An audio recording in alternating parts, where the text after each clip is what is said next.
Hello नमस्कार दोस्तों। स्वागत है आपका आपके अपने स्मार्ट परिवार में। दोस्तों, अपनी मंजिल को भुलाकर जिया तो क्या जिया है, दम तुझ में तो उसे पाकर दिखा। लिख दे खून से अपनी कामयाबी की कहानी और बोल दे उस किस्मत को, अगर है औकात तो रोक कर दिखा। अगर है औकात तो रोक कर दिखा। दोस्तों, हम आपकी प्रतियोगी परीक्षा को मजबूत बनाने के लिए हमने ये सीरीज स्टार्ट की है, जो पर डे के 10 क्वेश्चन हम जीके के लाएंगे और जो आपकी तैयारी को मजबूत बनाएंगे। और ये ऐसे क्वेश्चन है दोस्तों जो कई बार प्रतियोगी परीक्षाओं में पूछे जा चुके हैं और इनके चांस है कि ये आपकी जो भी आने वाला आपका एग्जाम है उसमें पूछे जा सकते हैं। तो चलिए दोस्तों, ये रहा आपका आज का मोटिवेशनल कोट्स। क्या कह रहा है दोस्तों? हिम्मत मत खोना, तुम्हें बहुत आगे जाना है। हिम्मत मत खोना, तुम्हें बहुत आगे जाना है। जिन्होंने कहा था तेरे बस की बात नहीं, उन्हें भी करके दिखाना है। दोस्तों, क्या जिन्होंने कहा था तेरे बस की बात नहीं, उन्हें भी करके दिखाना है। आप हिम्मत मत खोना दोस्तों, लगे रहना, तैयारी करते रहना। आपका सिलेक्शन निश्चित है। आप हिम्मत मत खोना। चलिए दोस्तों, स्टार्ट करते हैं। दोस्तों, आप प्रयास करना, इन सवालों के जवाब कमेंट सेक्शन में लिखने का प्रयास करना। चलिए स्टार्ट करते हैं। हमारा पहला प्रश्न क्या कह रहा है दोस्तों? तराइन का प्रथम युद्ध कब हुआ? दोस्तों, पहला प्रश्न क्या कह रहा है? तराइन का प्रथम युद्ध कब हुआ?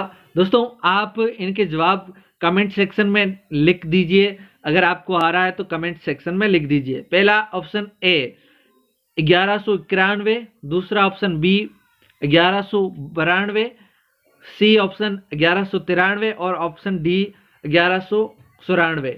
तो बताइए दोस्तों, इसका सही आंसर क्या होगा? तो इसका सही आंसर है 1191। क्या मेरे दोस्तों, 1191 में तराइन का प्रथम युद्ध हुआ है ना। दोस्तों, किन के बीच हुआ तो बताना दोस्तों। पृथ्वीराज चौहान।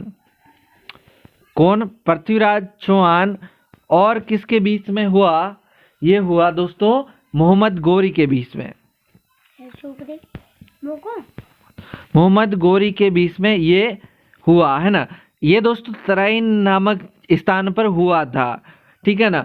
अगर आपसे पूछे कि दूसरा विश्व युद्ध दूसरा तराइन का युद्ध कब हुआ, तो ये हुआ 1192 के अंदर। कब हुआ? दूसरा पूछे आपसे कि दूसरा तराइन का युद्ध कब हुआ, तो 1192 में। और पहला पूछे तो 1191 में। ये हुआ किस किस के बीच था? पृथ्वीराज चौहान और मोहम्मद गौरी के बीच, ठीक है ना। चलिए दोस्तों, नेक्स्ट क्वेश्चन पे चलते हैं अपन। इनमें से कौन सी एक उपाधि बप्पा रावल ने धारण नहीं की थी? बताइए दोस्तों, कौन सी उपाधि थी जो बप्पा रावल ने धारण नहीं की? पहला हिंदू सूर्य, दूसरा राजगुरु, तीसरा सकवे और चौथा क्या? हिंदू सुरत्राण। बताइए दोस्तों, जो बप्पा रावल था उसने कौन सी उपाधि धारण नहीं की? कमेंट सेक्शन में दोस्तों जवाब लिखते रहिए। क्या ऑप्शन सही होगा कमेंट सेक्शन में लिखकर बता दीजिए। तो दोस्तों, बात करें अपन बप्पा रावल की, तो बप्पा रावल मेवाड़ के गोहिल वंश का। किसका दोस्तों? जो मेवाड़ का गोहिल वंश था, गोहिल वंश का क्या था? ये वास्तविक संस्थापक। क्या मेरे दोस्तों? वास्तविक संस्थापक।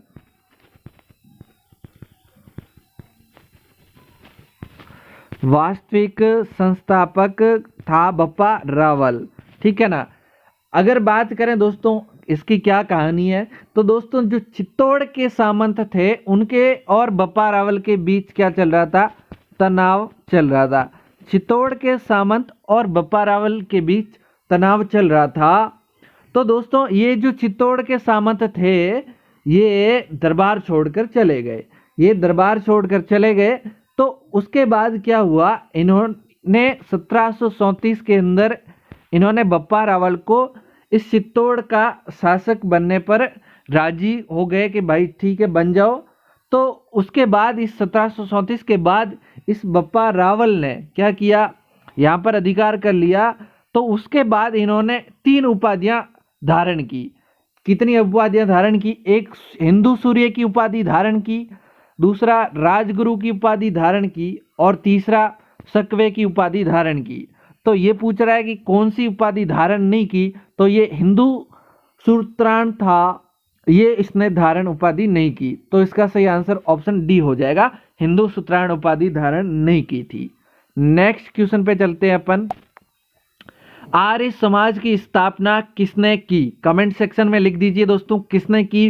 पहला ऑप्शन स्वामी दयानंद सरस्वती, दूसरा स्वामी विवेकानंद, तीसरा राजा राम मोहन राय, और चौथा आत्माराम पांडुरंग। तो दोस्तों इसका सही आंसर क्या है? जो दयानंद सरस्वती थे, इन्होंने आर्य समाज की स्थापना की थी। किसने?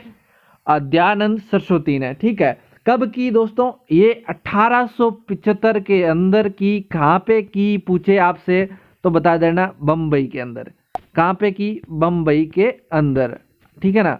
अगर आपसे दोस्तों पूछ ले क्या इन सरस्वती दयानंद के बचपन का नाम, तो बता देना मूल शंकर। क्या मेरे दोस्तों? मूल शंकर, है ना। चलिए नेक्स्ट क्वेश्चन पे चलते हैं। बहुत अच्छा, आप कमेंट सेक्शन में जवाब देते रहिए। नेक्स्ट प्रश्न है, कांग्रेस के प्रथम अध्यक्ष कौन थे? कमेंट सेक्शन में बता देना दोस्तों कौन थे। ए ओ ह्यूम, दूसरा योमेश चंद्र बनर्जी, तीसरा सुरेंद्रनाथ बनर्जी, और चौथा दादा भाई नौरोजी। तो इसका सही आंसर क्या होगा? तो सबसे पहले बात करते हैं कांग्रेस की। ठीक है ना। तो दोस्तों कांग्रेस की बात करें तो कांग्रेस का मतलब आपसे पूछे तो ये होता है लोगों का समूह। लोगों का समूह या ग्रुप, लोगों का ग्रुप क्या कहलाता है? कांग्रेस। ठीक है दोस्तों, इसकी स्थापना आपसे पूछे तो 1885 के अंदर की। किसने की? ए ओ ह्यूम ने की। ठीक है ना। तब इसका नाम क्या था? इंडियन नेशनल यूनियन था। क्या था? इंडियन नेशनल यूनियन इसका नाम था। ठीक है, उसके बाद 1885 के बाद पहला सम्मेलन हुआ। कौन सा पहला सम्मेलन? 28 दिसंबर को। 28 दिसंबर को हुआ 1885 के अंदर। ये हुआ बम्बई के ग्वालिया टैंक के अंदर। ग्वालिया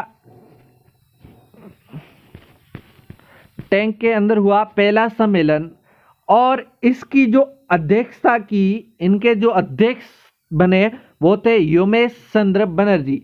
योमेश चंद्र बनर्जी, इन्होंने इस प्रथम सम्मेलन की अध्यक्षता की और इसमें 72 लोग शामिल हुए। ठीक है ना। और दोस्तों इसके बाद, इस सम्मेलन के बाद इसका नाम क्या रख दिया? कांग्रेस रख दिया। ठीक है ना। चलिए दोस्तों नेक्स्ट क्वेश्चन पे चलते हैं। तो इसका सही आंसर क्या होगा? पहले प्रथम अध्यक्ष कौन थे? योमेश चंद्र बनर्जी। नेक्स्ट क्वेश्चन पे चलते हैं अपन। तीनों गोलमेज सम्मेलन में भाग लेने वाले भारतीय कौन थे? बताइए दोस्तों कौन थे? तो पहला ऑप्शन डॉक्टर भीमराव अंबेडकर, दूसरा महात्मा गांधी, तीसरा जवाहरलाल नेहरू, और चौथा ऑप्शन उपरोक्त सभी। तो बताइए दोस्तों, जो तीनों गोलमेज सम्मेलन हुए थे उनमें भाग लेने वाले कौन भारतीय थे जिन्होंने तीनों सम्मेलन में भाग लिया? तो ये थे डॉक्टर भीमराव अंबेडकर जी। इन्हें बाबा साहब के नाम से भी जाना जाता है।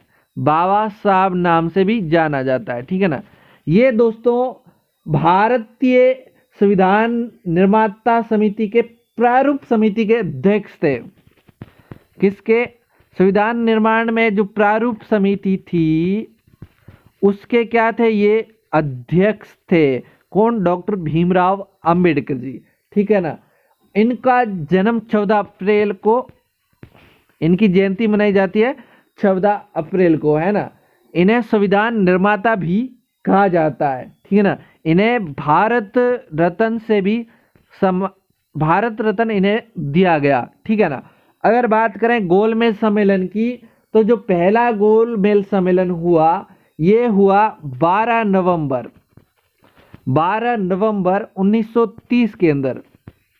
कब? 12 नवंबर 1930 के अंदर। दूसरा हुआ 7 सितंबर 1931 के अंदर।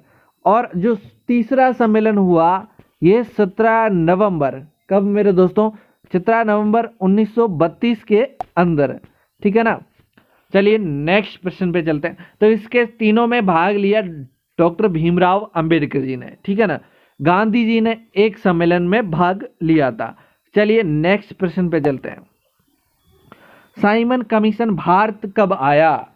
तो दोस्तों पहला ऑप्शन क्या है? 1928, दूसरा 1930, 1935 और 1925। तो बताइए, कमेंट में बताइए कब आया। तो दोस्तों ये कब आया मेरे दोस्तों? 1928 के अंदर आया। कब? 1928। कब? 3 फरवरी 1928 के अंदर ये भारत आया। दोस्तों साइमन कमीशन इसकी नियुक्ति कब की गई? तो इसकी नियुक्ति की 1927 के अंदर नियुक्ति की गई। ठीक है ना।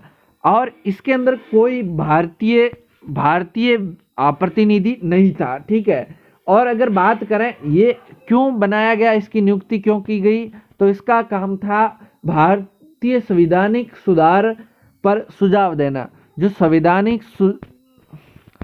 संवैधानिक सुधारों पर सुझाव देने के लिए ये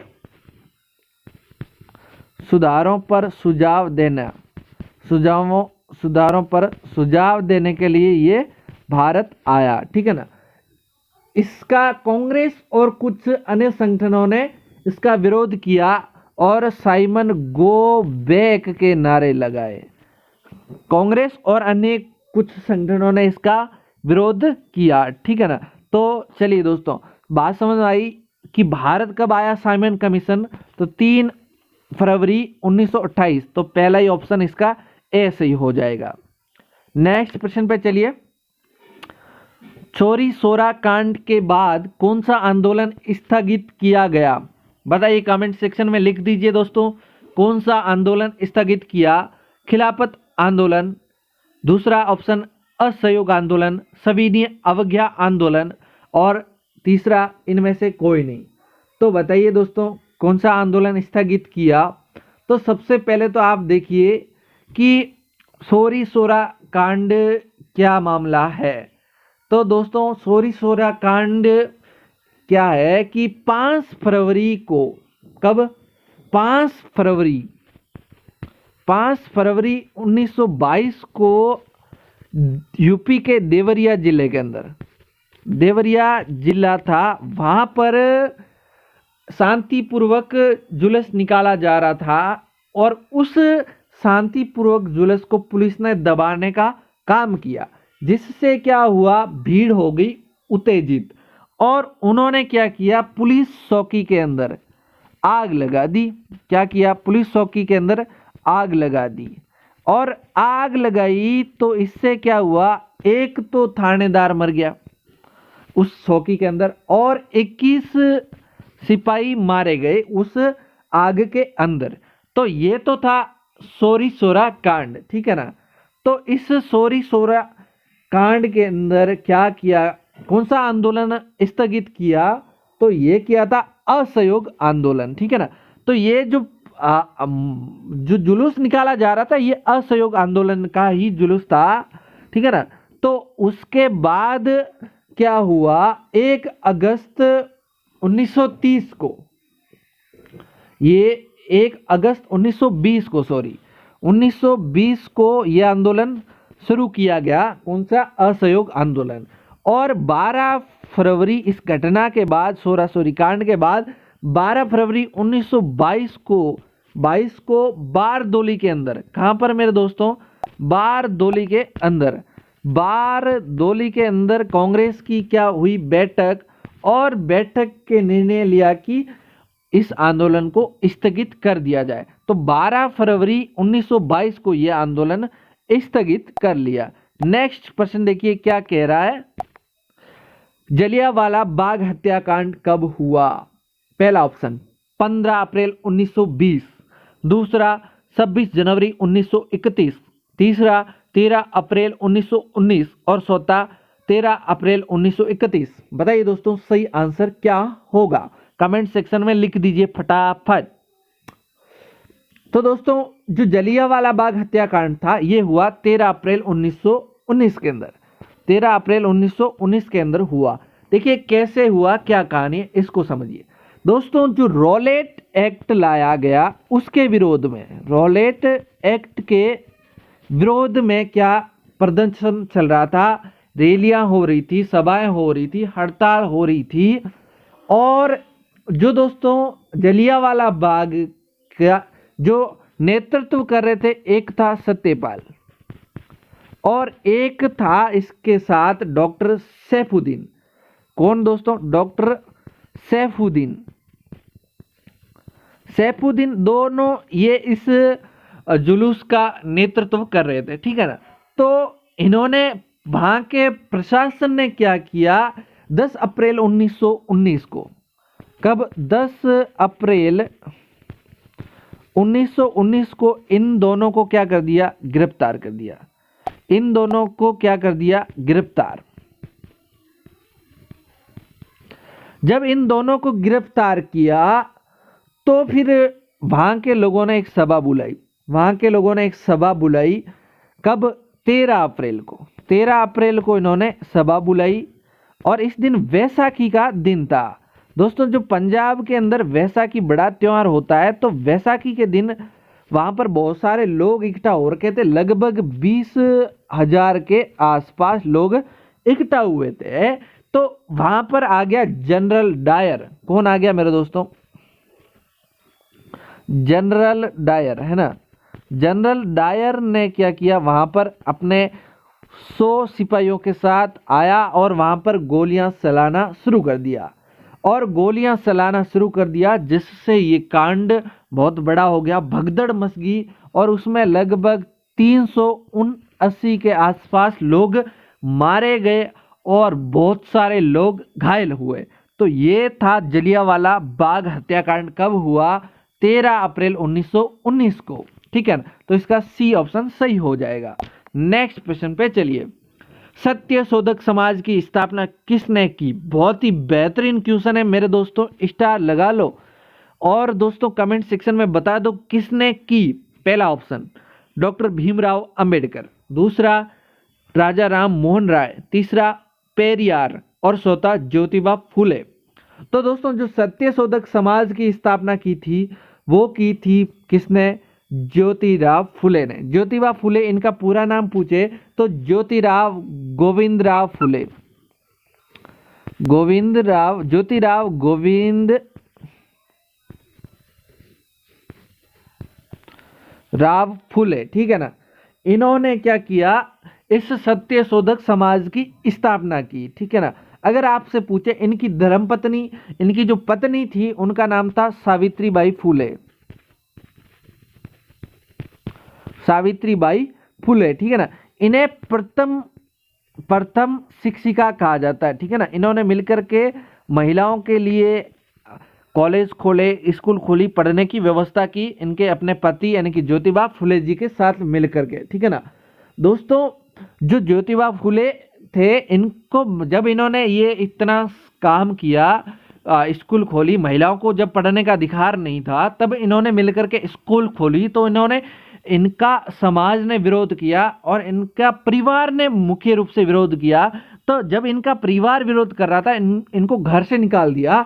तो एक मुस्लिम महिला थी जिसका नाम था फातिमा शेख, ये उनके घर पर रुके, ठीक है ना। फातिमा शेख उनके घर पर रुके थे। तो ये भी प्रथम मुस्लिम शिक्षिका थी, प्रथम मुस्लिम शिक्षिका, है ना। और दोस्तों आपसे पूछे, इनकी एक, ज्योतिबा फुले जी की एक बहुत फेमस बुक है जिसका नाम है गुलामगिरी। बहुत ही बेहतरीन बुक है दोस्तों, मौका मिले तो जरूर पढ़ना। भारतीय समाज के बारे में इन्होंने लिखी है, तो इसको जरूर पढ़ना, बहुत बेहतरीन बुक है। चलिए नेक्स्ट प्रश्न पे चलते हैं। आज के इस क्विज का सबसे लास्ट प्रश्न हमारा, नौजवान सभा का गठन किसने किया, कमेंट सेक्शन में बताइएगा दोस्तों। चंद्रशेखर आजाद, भगत सिंह, सुखदेव, या तीनों ने मिलकर। तो दोस्तों इस नौजवान सभा का गठन किया था भगत सिंह ने। किसने किया? भगत सिंह ने किया 1926 के अंदर।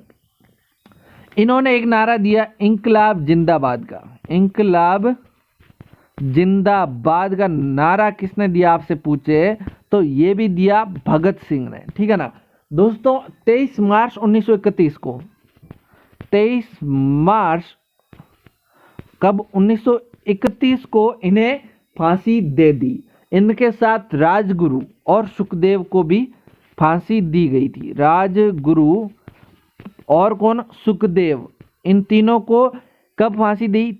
23 मार्च 1931 को इनको फांसी दी, ठीक है ना दोस्तों। जो सैंडर्स हत्याकांड था, जो सैंडर्स हत्याकांड था, इनमें इनका बड़ा योगदान था। उसके अलावा केंद्रीय विधानसभा में जो बम कांड हुआ उसमें भी इनका योगदान था। तो इसके लिए इनको 23 मार्च 1931 में फांसी दे दी गई, ठीक है ना। चलिए दोस्तों, ये हमारा लास्ट क्वेश्चन था। आप लोग हमसे जुड़े इसके लिए आपका बहुत बहुत शुक्रिया, आभार, धन्यवाद। आपका प्यार और स्नेह हमेशा यूं ही बना रहे। दोस्तों चैनल पर नए हैं तो चैनल को सब्सक्राइब कर देना, अपने दोस्तों के साथ शेयर जरूर कर देना ताकि उनकी भी ये तैयारी मजबूत हो सके, उनकी तैयारी में हम कुछ थोड़ी बहुत सहायता कर सकें। बहुत बहुत शुक्रिया, बहुत बहुत धन्यवाद, आभार।